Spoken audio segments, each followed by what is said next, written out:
Pulso Latino es presentado por Discover it for yourself. Frisian Flag. Esto es Pulso Latino con Alejandra Forero.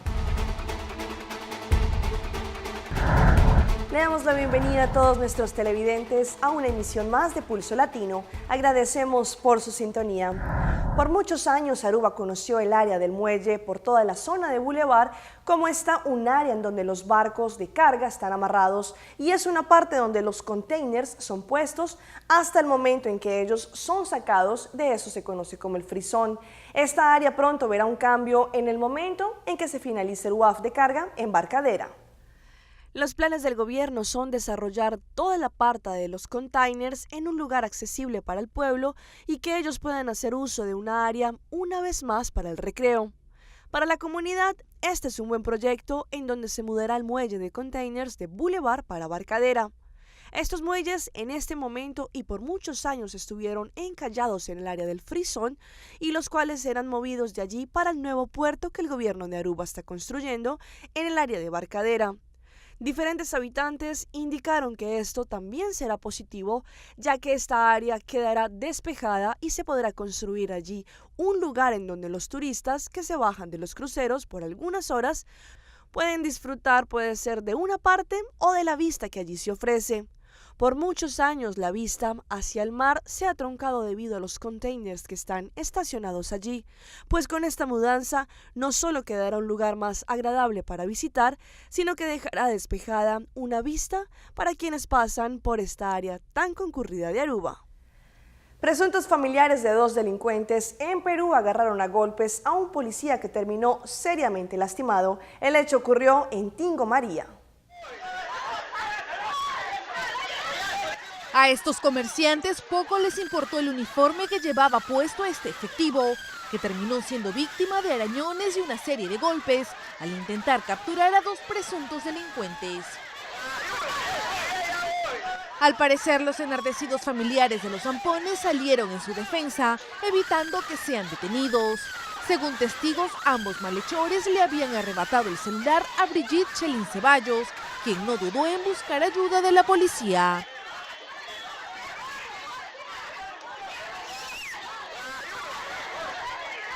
Pero las agresiones también fueron acompañadas por el lanzamiento de tubérculos contra el efectivo policial, que no podía hacer nada frente a las más de 20 personas.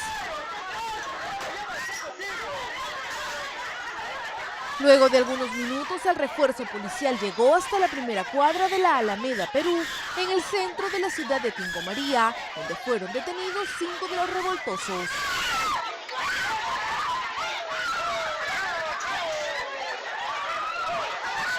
Todos fueron llevados hasta la comisaría del sector por el presunto delito de violencia y resistencia a la autoridad en forma agravada. La policía viene trabajando en la identificación de los sujetos que iniciaron la tremenda pelea.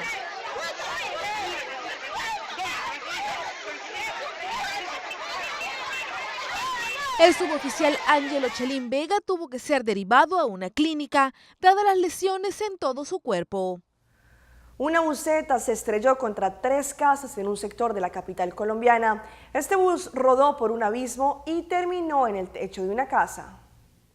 Los integrantes de 3 familias resultaron afectados cuando este bus de servicio público que rodó por esta pendiente fue a parar al techo de sus casas. Yo estaba en el primer piso, estaba reunido con mis hijos. En el segundo piso se encontraba mi suegra, la mamá de ella y mi suegro. Y aunque esperaban que el vehículo fuera retirado en el transcurso del día de este lunes, no fue posible. De acuerdo con las autoridades, se necesita tumbar una de las viviendas para sacarlo. La seguridad no se hace cargo de esto, que directamente tiene que hacer cargo es la empresa a la que pertenece el bus o el propietario del bus. Los vecinos del sector aseguran que en esa calle ocurren accidentes constantemente. Atropellaron aquí a otra vecina, más arribita a otra niña. El Fondo de Prevención y Atención de Emergencias FOPAE recomendó a las familias evacuar preventivamente. En una de ellas realmente el impacto de la buseta contra las paredes perimetrales generó daños en la cubierta, en el otro lado debilitó la cubierta y en el otro afectó unas paredes perimetrales igualmente que hacen que la habitación de las viviendas no sea segura. Las autoridades evalúan si deben sacar el carro por partes. Las alarmas se activaron tras la sospecha de la llegada del ébola al Perú. Horas después, el Ministerio de Salud descartó que el pescador africano que ingresó a ese país tuviese ese mal. La alarma la activa el propio Ministerio de Salud. Se convoca a la prensa señalando un posible caso de ébola, cuando el paciente ni siquiera es sospechoso. Revuelo total sin justificación. Con las horas, la propia ministra del sector sale al frente.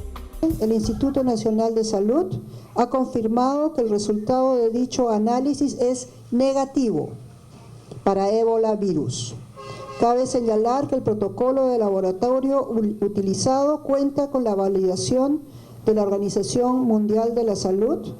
Se trata de un pescador de Guinea, se dice en la conferencia matutina. Luego se confirmaría que es de Guinea-Conakry. Llegó al puerto de Chimbote hace 4 días con malestar corporal, estomacal, fiebre, mareos, entre otros síntomas. Antes estuvo 2 meses en alta mar, se explicó, a pesar de que se sabe que el tiempo de incubación del mal es de 21 días, es decir, quizás ya habría muerto.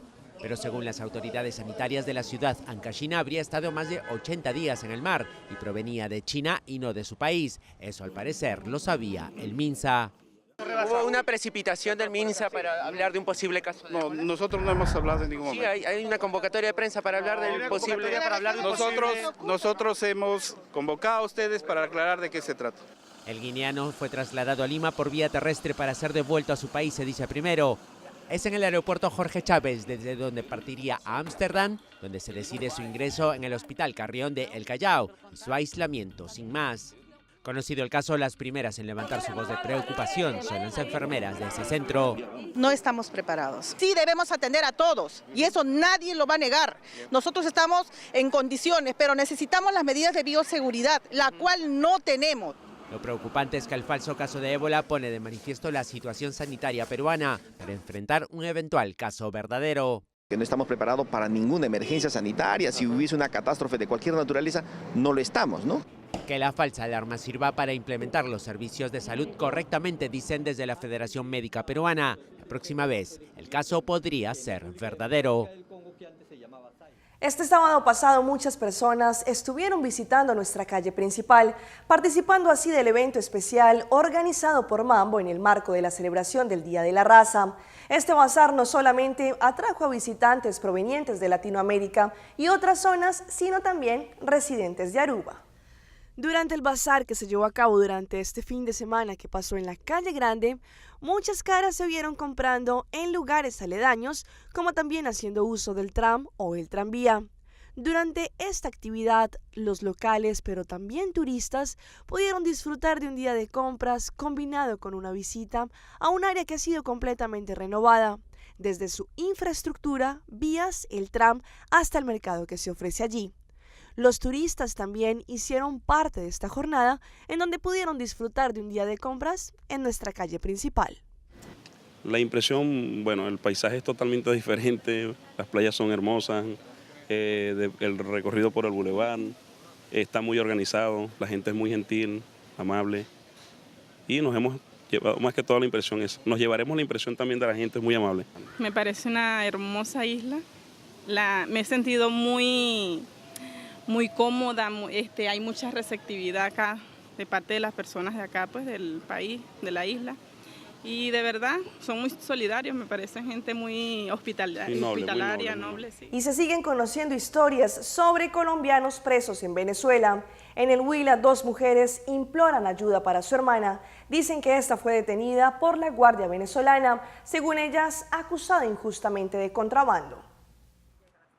La incertidumbre y la angustia son el pan de cada día para María Derli y Mireya Tobar, desde que se enteraron de que su hermana Noelia, de 50 años, fue detenida el pasado 1 de septiembre y recluida en una cárcel de Maracaibo, Venezuela, señalada de contrabando. Mi hermana no transportaba mercancía, mi hermana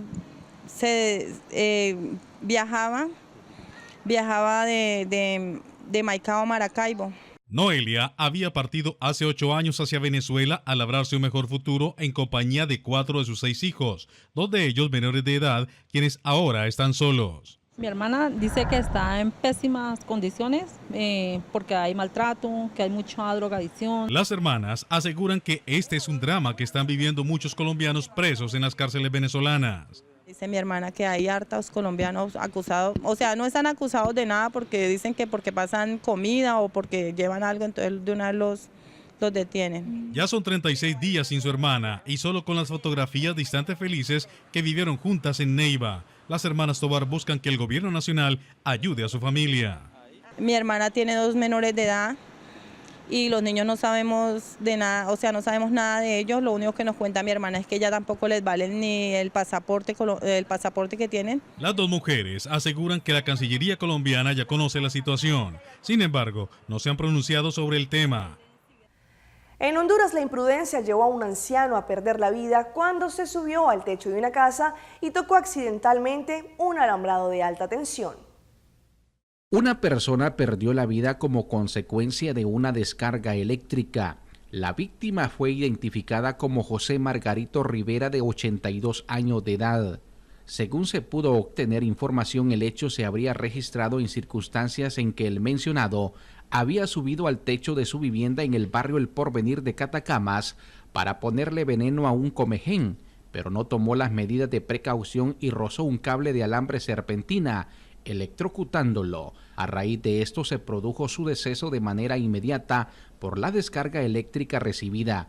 Minutos después, familiares habrían notado lo ocurrido sin poder hacer demasiado. Los paramédicos de la Cruz Roja y bomberos le prestaron los primeros auxilios, pero al tomarle los signos vitales ya había muerto. En Catacamas, Olancho, y para 11 Noticias, Jean Paul Rivera. Vamos a un corte comercial, pero ya regresamos con más aquí en Pulso Latino.